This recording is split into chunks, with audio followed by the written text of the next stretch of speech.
Welcome back to BWO Daily, your source for news in sports entertainment and the world of professional wrestling from your boys at Busted Wide Open. My name is Nick Howell. And I am Sir Ian Dangerous. And Nick, if I could be serious for a minute, Lance Storm. Lance Storm is currently on Twitter. Actually, he just stopped a couple of hours ago, but was on Twitter discussing intergender wrestling. Specifically, Lance Storm was saying there should be no intergender wrestling matches. And he was saying this because women that he has trained, women that he's talked to in the indie circuit are apparently getting taken advantage of with those matches, where he says they don't feel comfortable doing those matches, but they feel like they have to do those matches in order to get booked on the card. Specifically, Lance said that he's heard from so many women who are uncomfortable doing these, but felt obligated to get booked because these matches were accepted, quote, norms. He said, for every intergender match that happens in a top company with professional conduct, there are dozens of women who agree to be booked in a woman's on a multi-show loop that get there and find out the other woman didn't show up, maybe was never even booked, and now she has to agree to do intergender matches and be the only woman on the tour or lose all the booking and risk heat from canceling. There is then pressure to share a room because everyone else is doubling up.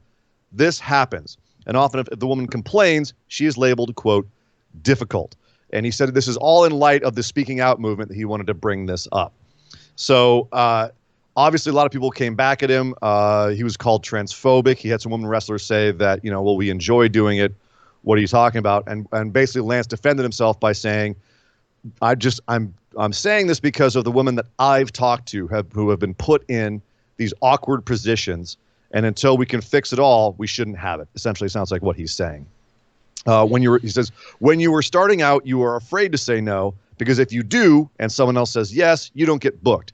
This is where the power which facilitates harassment comes from, because there are always repercussions in wrestling when you say no and rewards when you say yes. Speaking out illustrated that men in wrestling too often don't conduct themselves professionally. I'm suggesting removing one of the elements which puts pressure on women to do things they are uncomfortable with. One that was a frequent tool of the guy most accused in speaking out. Well, that's interesting, and I guess the thing that I would say to Lance is I don't know if it's an all or nothing thing. It doesn't have to be binary. I think there are certainly things that you bring up, Mr. Storm, that are no-nos. Room sharing, no. The fact that is getting pressured, much less required, is scary. The idea that a woman would be or feel pressured to do a match for fear of never being booked again or a whole tour being canceled, that's scary to me. I that's the kind of stuff where I think there might be a mixed sort of response out there. I don't think it's all women in all companies kind of thing like he seems to be saying, and then he backpedals by saying, no, it's just the women I've worked with. No, he's not backpedaling like that. There's a lot of vague stuff going on here. What he seems to be saying, at least I looked over, because if you want to check this out, it is on his Twitter page still. It's a huge, long discussion with tons of people, and his general point seems to be that it's not safe for the women who are the most vulnerable on the indie circuit, and those are the ones that he has spoken to, who have told him like it's being taken advantage of. And for the women who are higher up in better positions, the Sashas, the Baileys, the Tessa Blanchards, it's more protected. You can protect yourself because you're in you're in a higher position. WWE has human resources, that kind of things. You have protections. For the most vulnerable women, though, the protections aren't there. And unless we can ensure their protection, then we probably shouldn't be doing it, I think is his point. I get that. But he is having people coming back at him. Session Moth Martinez said, I think we should be allowed the choice to have an intergender match if we want to, hopefully in a safe environment where no woman or man will feel uncomfortable in that situation again. And Lance replied to that, explain to me how to make that happen at the indie level, and I'm with you. So he is saying, like, yes, I understand. Like, yes, you want to have the choice to do this match. You should have the choice to do this match, but it's just not safe. Yeah. Ziggy Haim also said to him, please do not compare speaking out to intergender wrestling in any way. If someone is uncomfortable doing intergender wrestling, that is a completely separate conversation. Being a victim of assault has nothing to do with being in the ring with my peers of any gender, which is interesting. I absolutely know where she's coming from, but it does sound like he's conflating speaking out with this because some of the abuses that were called out during the speaking out movement were the abuses that are leading to this kind of behavior as well. They're the sources are the same. The ones that he mentioned where forced shared rooms were leading to assaults or bait things and switch of that nature. booking. Sure. Right, exactly. Sure. So they're very similar sources in that respect. It's as he said, it's positions of power creating opportunities for bad people to harass or take advantage. So that's, I think, just to defend Lance there, I think that's where he's coming from on it. And it does actually relate to speaking out in the sense that it's about the power structures that exist at the indie level. So from that standpoint, I definitely see where Lance is coming from here, and he's making a lot of good points. Do I think that all intergender wrestling should be eliminated until we can figure it out? No, I think that's unrealistic, and also may actually lead to more abuses because it's more of the Wild West.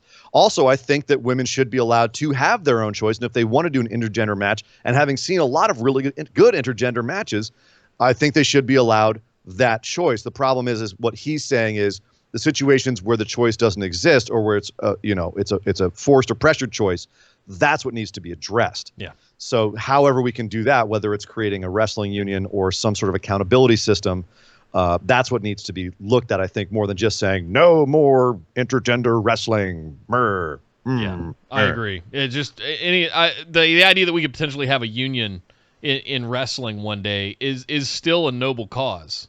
It is. Even if the person who was championing it primarily got caught up in speaking out, the cause goes on. You know. Yeah, I don't think that I don't think the idea of having a union in pro wrestling for these kinds of protections rested solely on the shoulders of one individual either, whose name I would prefer not to speak. Don't need the pops. Right. But the idea that we could have some of these protections for the women and men, for that matter, and have them in place where there were regulations against certain things like shared rooms that were those kinds of things. Right. You can't be at risk of losing a booking because you opted out of doing an intergender match. Things like that are what unions will protect. And also, I mean, and you mentioned the men as well. This actually, what Lance is talking about here sounds a lot to me like stories I've heard, and I know this is anecdotal, but stories I've heard about wrestlers, male and female, who are pressured into death matches or into hardcore matches where that's not their stock and trade, but they feel that to get the booking or to raise their profile, they have to do it, and they go do these matches that they're not necessarily comfortable with. So it's the being forced into bookings that we need to be addressing here, I think, more than anything else. In other news, we need to do a follow-up to yesterday's absolutely insane story about Marty Janetty apparently admitting to killing a guy on Facebook.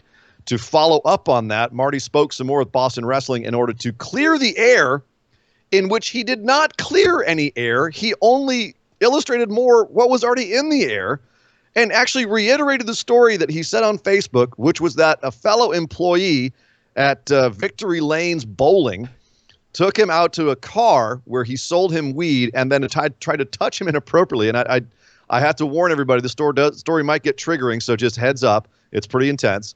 But apparently tried to molest Janetty in the car. And then when Janetty refused his advances because he was a big boy, he dragged Janetty behind the bowling alley and attempted to assault him, at which point Janetty grabbed a brick, hit him in the head. So Janetty went from saying, oh, yeah, I did this thing one time, to now basically saying exactly what he did. And in addition, Marty added, I never said I killed him. I said he disappeared, but then followed up with, when I was beating him in the head with a brick, I was only trying to beat his ass. I wasn't trying to kill him. I wasn't trying to, but I ultimately did. And then he said, imagine how messed up it is when you see on the news that someone disappeared after you dragged their body to the river and threw it in the river. Marty, stop. Lawyer up, dude. It's coming. And the cops are on it. The cops are saying he's laid it all out for us. So now we're just going to go investigate and see if there's any missing persons around that time. So yeah, even though he is claiming self-defense, Marty Jannetty's mouth could be getting him in a lot of trouble right here. '70s were a wild time, man. Whew, 70s were a wild time, and Marty is a wild individual. My goodness. I mean, looking at this on the face, I don't want to not take this seriously. This is the story of a young man being sexually abused and fighting back. That right there is a very tragic, scary, intense story that should be looked at and honored. The problem is just coming out of Marty Janetty. I just have to sit here and just go, oh my God. Oh my God. 2020, what are you? What is happening? Who had Marty, teenage Marty Janetty murdered a man on their 2020 bingo card? Anybody? Right. Who had Marty Janetty throwing bodies in the Chattahoochee for 2020? Anybody? No? Well, there it is. It actually is happening. Nick, a quick birthday to Tony Nese. He and his abs are turning 35 years old. Also, shout out Dino Bravo would have turned 71 today if he hadn't gotten mixed up in some nasty stuff up there in Canada. You can go watch the Vice documentary about that. But Nick, that is the news. Well, thank you, Sir Ian Dangerous. Happy birthday to Tony Nese's abs, who, if they're 35 years old, that means he came out of the womb with that 8-pack, which I wouldn't be surprised if that was the case. Baby Hercules. Baby Hercules, absolutely. Guys, get into the links down below in the description to get into our Discord community as well as all of our social medias. Make sure you subscribe to the channel here by pounding that big red button and set your notifications to all so you get notified anytime we put up a new episode of BWO Daily. And make sure you come over to twitch.tv/bustedwideopen. Make sure you're following us over there because we are doing all of our live streams going forward over on Twitch. But my name is Nick Howell. You can find me on Twitter at DataCenterDude. And it's a body guy thing. You wouldn't understand. My name is Sir Ian Dangerous. You can find me on Twitter at Sir Ian Dangerous. And we will see you guys next time.